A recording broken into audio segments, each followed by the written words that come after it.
Hello, everybody. It's Carletta, and I kind of got a really good story for you. This one is a little bit wild. It's about a girl named Mercy Brown that lived in the early 19th century. And apparently, this young lady was believed to be a vampire. Um, Family came down with tuberculosis. Quite a few of them died. All the bodies were exhumed. They exhumed hers, but she was still warm to the touch after 2 months of being dead in her coffin. They even said her body still had blood and her heart was still filled with blood. This is going to be a wild one. Hello, everybody. It's Carletta. And as promised, tonight I am presenting to you the story of Mercy Brown. This one I was a little excited about because it's about a girl that supposedly was a real life vampire. I know, ooh, creepy. But anyways, in the story, it says Mercy Brown, a young woman who died of tuberculosis back in 1892, became the center of a vampire panic in Exeter, Rhode Island. I wonder, do they still got vampires in Rhode Island?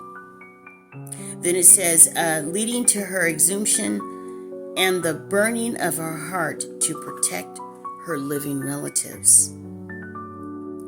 So, the story goes, this is the background. In the late 19th century, tuberculosis, called consumption back then, was a deadly and poorly understood disease. It says the Brown family of Exeter, Rhode Island suffered multiple deaths from tuberculosis. First, Mary Elysia Brown in 1883, followed by her oldest daughter, Mary Olivia, in 1884, and finally, Mercy Lena Brown in January 1892. It says, when the only surviving son, Edwin, fell ill, locals feared that one of the deceased family members was a vampire, draining him of his life force. The reason they believed this is because back then, there was a lot of folklore going around about vampires, and it was believed that they could leave their coffins and travel in the spirit realm to wherever the family members are, and just start consuming their blood that way. And actually, that's not that far-fetched. There are people in this world that worship Satan, and a lot of them practice vampirism, and it is believed that they do something called astral projection, where they can leave their body for a certain length of time. They only got a certain amount of time to go back in their body before their life force is cut off. See, the Lord has fixed it where we have a cord connected to our soul, our spirit man. And when that cord is cut, that's the end of it. That's the end of your life right there. So, it is believed that witches can do it, and they have been doing it for decades, for thousands of years. And back in the folklore, it is believed that the family believed that somebody connected to the family was doing this. So what they did was they went and they exhumed the bodies. Mary Elysia, her body had started to decay, and then Mary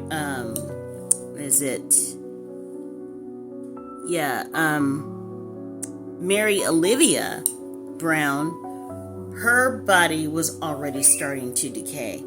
So they went to exhume Mercy Brown's body, and when they opened the coffin, they were shocked to find out that Mercy Brown still had all of her extremities. She was not decaying. She even looked like she was sleeping. She did not even look dead. Reports say that they checked her heart to see, they wanted to see if there was any blood coming out. Blood gushed out when, and then they checked her veins. They wanted to make sure that there was no life force in her. And apparently it was. She was even still warm to the touch. So, what they did. They said, oh, heck no. This girl's a vampire. So what they did was pull her out. They pulled her body out of that coffin, laid her on the ground in a cemetery, and it is said that they cut her heart and her liver from her body, and they burned the ashes. Now, still, they had the brother who was exhibiting all telltale signs of tuberculosis. He was, the coughing, he was coughing up blood, not able to keep food down, all that stuff. The guy was just very sick. And they decided that they would do a little ritual. They heard in folklore that they could burn the ashes of the vampire's heart and liver and put it in some water, I guess.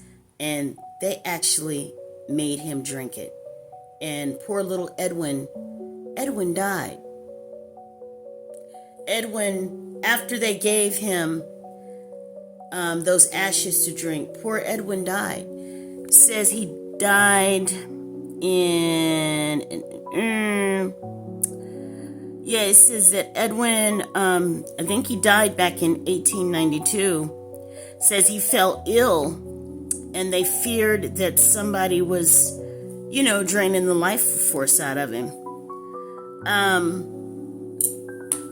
So they did that. Then they took her body, to, I guess, to the church or whatever, and they burned her body to ashes, and then they put her body back, her ashes back in her coffin. And then they even, they took her headstone and made a thing to wrap around the headstone, a metal thing to hold the headstone down so that she could not escape. You can see the pictures that are popping up on the screen.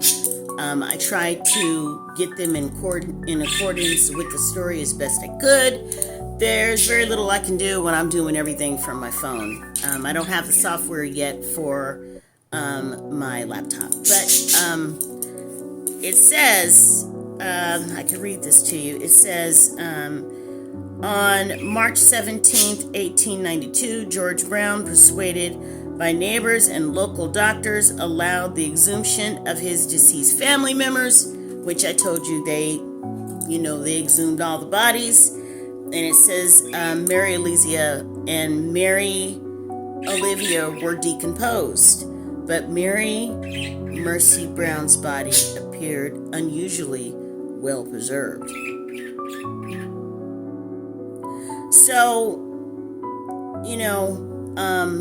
from that, they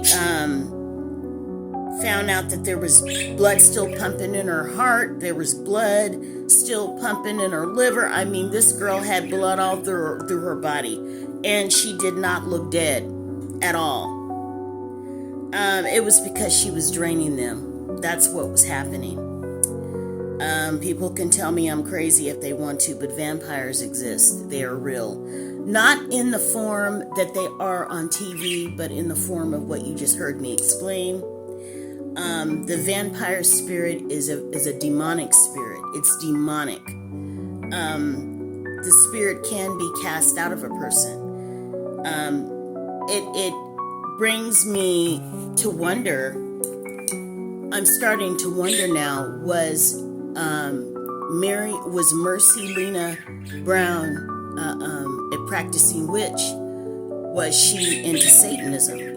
These are things to think about when you hear stories like this. The young lady must have been practicing Satanism. That's the only way she could have done any of this stuff. that, they're saying that she did, which I believe she in fact did. Other people are saying, oh no, it's just a story about a girl that had tuberculosis. They went crazy on this folklore and they pulled this girl up and they realized that she hadn't decomposed yet. Well, heck, in 2 months' time, a body decomposes. It doesn't stay intact like that. The body starts to bloat, and it starts to bloat with gas. There starts to get cracks in the face and everything else. The eyes start to sink in. I did research on that. This is a telltale sign that vampires do exist. And then it says and then it says, followed by local superstitions. Mercy's heart and liver were removed, burned in the ashes, mixed with water to create a tonic. What made them think they can give this boy a tonic and that he was just going to recover? And then it says they gave it to Edwin. They gave it to little Edwin in hopes of curing him. Well, guess what? Little Edwin didn't get cured. Little Edwin died. Little Edwin died. And it says the ritual had no medical effect. But I believe I know what would have had a medical effect. Prayer and fasting. That would have had a medical effect because Jesus is a healer. And his people, if they believe, have the power to heal. And it says, the Mercy Brown incident is one of the most well-documented cases of vampire folklore in America. It reflects the fear and superstition surrounding tuberculosis and the desperate measures communities took to protect the living. Mercy Brown's story has influenced literature and popular culture, appearing in works by H.P. Lovecraft and inspiring references in modern media. See, this is the thing, including podcasts and television shows. But Mercy Brown's story is a real story. And I don't care what the media says. I don't care what they believe about folklore. Folklore, and a lot of folklore has mere truth to it. The girl was what she was. She was a practicing witch that died, apparently died, or just went to sleep, and they buried her. And she was able to channel her spirit to come out of her body. And it did what demons do. It drained the life force out of her family members, killing them instantly. Call me crazy if you want to. I know that the demonic realm is real, and I know that we got people out here that can do this stuff. Stay prayed up, stay loving Jesus, and thank you for sitting in with